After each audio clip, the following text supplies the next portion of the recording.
என்பது உலக நிகழ்ச்சிகளை காட்டும் கண்ணாடி. சிரிக்க தெரிந்தவனே மனிதன். சிரிப்பு என்பது ஒரு உணர்வின் வெளிப்பாடு. இது மனித இனத்திற்கு மட்டும் உண்டான தனிச்சிறப்பு. வாய் விட்டு சிரித்தால் நோய் விட்டு போகும் என்பது பழமொழி. சிரிப்பில் தான் எத்தனை வகை! அகட்டு சிரிப்பு, ஆணவ சிரிப்பு, நையாண்டி சிரிப்பு, ஏளன சிரிப்பு, சிரிப்புக்கு சுவை கொடுப்பதாலே நகைச்சுவையாயிற்று. அத்தகைய நகைச்சுவையை வெளிப்படுத்தி உங்களை மகிழ்விக்க வருகிறார்கள் எமது பள்ளி மழலை செல்வங்கள். எவ்வளவு கூட்டம்! இன்னைக்கு கலெக்ஷன் எகிரிரும்.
அமைச்சர்களே, நான் வரும்போது நீங்கள் அனைவரும் என்ன செய்து கொண்டிருந்தீர்கள்? மன்னா, அதாவது அது தாங்கள் வருவதற்கு முன் நாங்கள் நடனமாடி கொண்டிருந்தோம் மன்னா.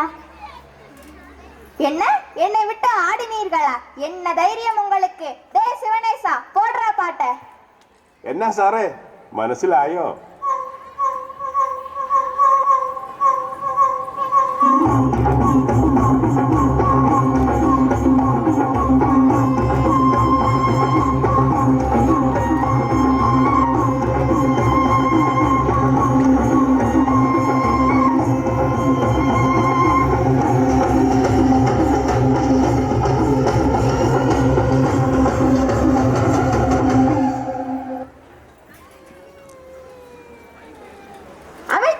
நம் நாட்டில் ஏதாவது செய்தி உள்ளதா? இவன் கேட்டு என்ன பண்ண போறான்? ஒன்றுமில்லை, மக்கள் அனைவரும் நலமாக உள்ளனர். அமைச்சரே, தென்னாலிராமன் அரசவைக்கு வரவில்லையா? ஆம் மன்னா, தக்பாருக்கும் வரவில்லை, தகவலும் அனுப்பவில்லை மன்னா. என்ன தைரியம் இந்த தென்னாலிராமனுக்கு இன்னும் வரவில்லையா? காவலாளி, நீ சென்று தென்னாலிராமனை அழைத்து வா. இங்க இருக்கும் அமைச்சர்களுக்கே வேலை இல்லாம வெட்டியா இருக்கிறாங்க. இவன் என்ன செய்ய போறான்? தென்னாலிராமனின் குழந்தை அழுது அடம் பிடிக்கிறதாம். அதை சமாதானப்படுத்திய பிறகு வருவதாக கூறினார் மன்னா. என்ன தைரியம் இருந்தால் தென்னாலிராமன் இப்படி சொல்லி அனுப்புவான்? தன்னை அறிவாளி என்று சொல்லிக் கொள்ளும் தென்னாலிராமனுக்கு அழுகின்ற குழந்தையை சமாதானப்படுத்த முடியலையா? இதை என்னால் நம்ப முடியாது. இப்பொழுதே தென்னாலிராமன் இங்கு வர வேண்டும். வரவில்லை என்று சொன்னால் கட்டி இழுத்து வாருங்கள். அப்படியே ஆகட்டும் மன்னா. ஆஹா, ஓஹோ, அருமை அருமை. மன்னா, மன்னா, என்னை மன்னித்து விடுங்கள் பிரபு. என்னுடைய 3 வயது குழந்தை காலையில் இருந்து அழுது கொண்டிருக்க அதை என்னால் சமாதானப்படுத்த முடியவில்லை. அதனால் தான் என்னால் குறித்த நேரத்திற்குள் அரசவைக்கு வர முடியவில்லை. உன்னால் ஒரு குழந்தையை சமாதானப்படுத்த முடியவில்லையா? உண்மையை சொல் தென்னாலிராமா, மன்னரிடமே பொய் சொல்கிறாயா? நான் நடந்ததை சொல்கிறேன், கேளுங்கள். காலையில் எழுந்தவுடன் என் குழந்தை கரும்பு கேட்டது. நானும் வாங்கி தந்தேன். அதை பிழிந்து சாறு தரும்படி கேட்டது. நானும் அவ்வாறே செய்து ஒரு கோப்பையில் ஊற்றி கொடுத்தேன். உடனே கோப்பையில் இருந்த கரும்பு சாற்றை தரையில் கொட்டிவிட்டு தரையில் ஓடும் சாற்றை மீண்டும் கோப்பையில் எடுத்து தர சொல்லி பிடிவாதம் செய்தது. அது என்னால் எப்படி முடியும்? அது முடியாத காரியம் என்று சொன்னாலும் கேட்கவில்லை. அதனால் தான் எனக்கு தாமதமாகிவிட்டது. ஒரு குழந்தையை சமாதானப்படுத்த தெரியாத உன்னை அரசவை புலவர் என்று சொல்வதற்கே வெட்கமாக உள்ளது. உலகிலேயே கடினமான செயல் என்றால் அழுகின்ற குழந்தையை சமாதானப்படுத்துவது மட்டுமே. நீங்கள் எப்பொழுதாவது அழுகும் குழந்தையை சமாதானப்படுத்தியுள்ளீர்களா? மன்னரிடமே கேள்வி கேட்கிறாயா? என்ன ஒரு ஆணவம் உனக்கு? சரி மன்னா, நான் குழந்தையாக மாறி அழுகிறேன். என்னை சிரிக்க வையுங்கள், பார்க்கலாம். எனக்கே சவாலா? பார்க்கலாம். ஆஹா, ஓஹோ, அருமை அருமை.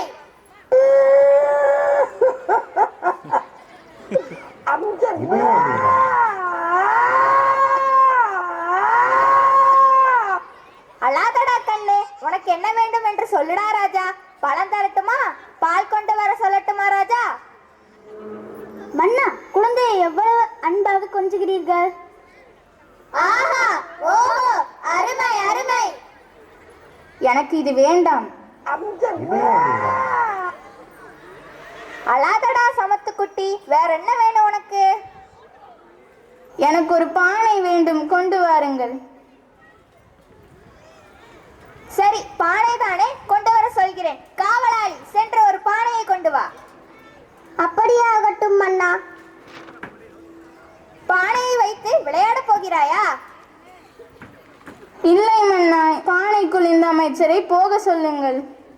இந்த பானைக்குள் நானா எப்படி போக முடியும்? என்னால் முடியாது, என்னால் முடியாது மன்னா. இல்லை, நீ போகத்தான் வேண்டும். மன்னா, என்னை காப்பாற்றுங்கள். அது எப்படி போக முடியும்? ஆஹா, ஓஹோ, அருமை அருமை. அட நிறுத்துங்கடா அள்ள கைகளா. ஏன் சத்தமாக அழுகிறாய்? பானைக்குள் போக முடியாது, வேறு என்ன வேண்டும்?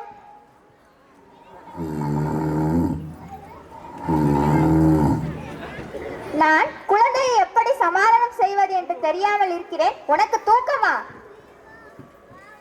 ஆஹா, ஓஹோ, அருமை அருமை.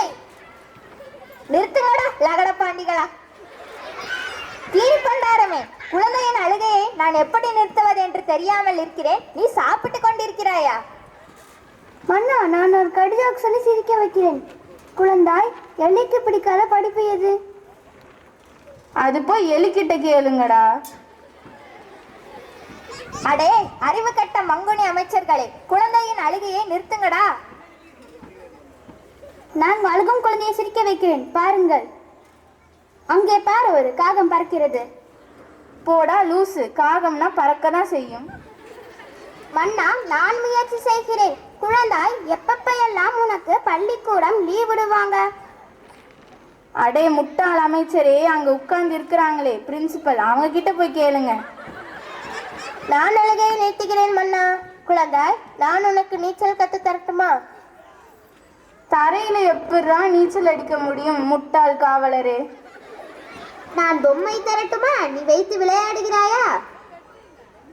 போடா முட்டாள் அமைச்சரே, நான் சிரிக்க மாட்டேன். நான் ஒரு யோசனை சொல்லட்டுமா? போதுமாடா உங்கள் அறிவு கட்ட ஆலோசனை. உனக்கு வேறு என்ன வேண்டும்? நான் உனக்கு பாட்டு பாடட்டுமா?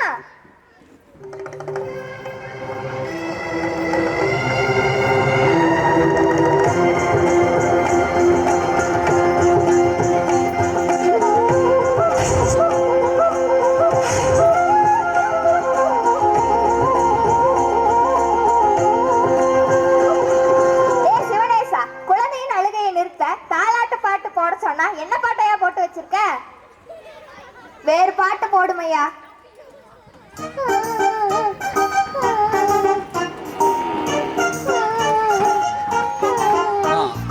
உருளைக்கிழங்கு செல்ல குட்டி எங்க போச்சு? கத்திரிக்காய் கூடையில தூங்க போச்சு. கத்திரிக்காய் எட்டி உடைக்கு அழுதுடுச்சு. அம்மா வந்து கொஞ்சினதும் சிரிச்சிடுச்சு.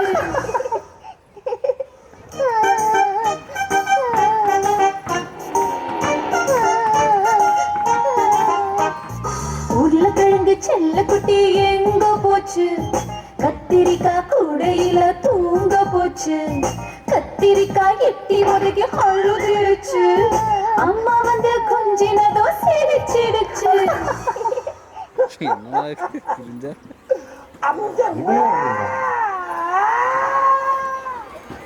நான் கதை சொல்லட்டுமா?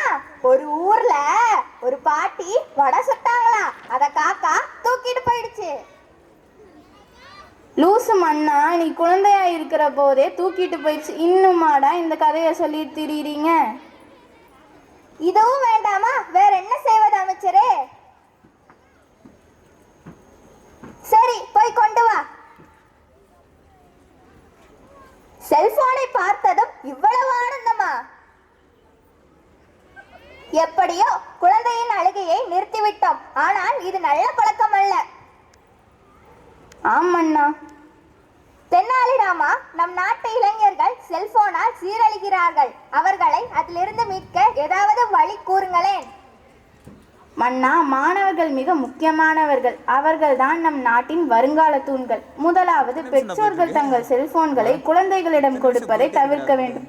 அடுத்ததாக, குழந்தைகள் கண்ணால் பார்ப்பதை அப்படியே செய்யும் ஆற்றலுடையவர்கள்.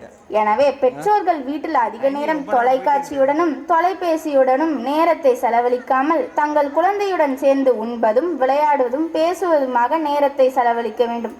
போனில் விளையாடாமல் 1 மணி நேரமாவது ஓடி ஆடி விளையாட வேண்டும். இன்றைய சூழ்நிலையில் போன் இல்லாமல் இருப்பது கடினம்தான். உங்களால் முடியுமா மன்னா? கண்டிப்பாக முடியாது. சபாஷ் சபாஷ் தென்னாலிராமா, நீ என் கண்களை மட்டுமல்ல, நம் நாட்டு மக்கள் அனைவரின் கண்களையும் திறந்து விட்டாய். நம் நாட்டில் உள்ள அனைவரும் தென்னாலிராமன் கூறியதை கடைபிடிக்க வேண்டும். செல்போனை தேவைக்கு மட்டும் பயன்படுத்த வேண்டும். இதுவே என் கட்டளை, என் கட்டளையே சாசனம்.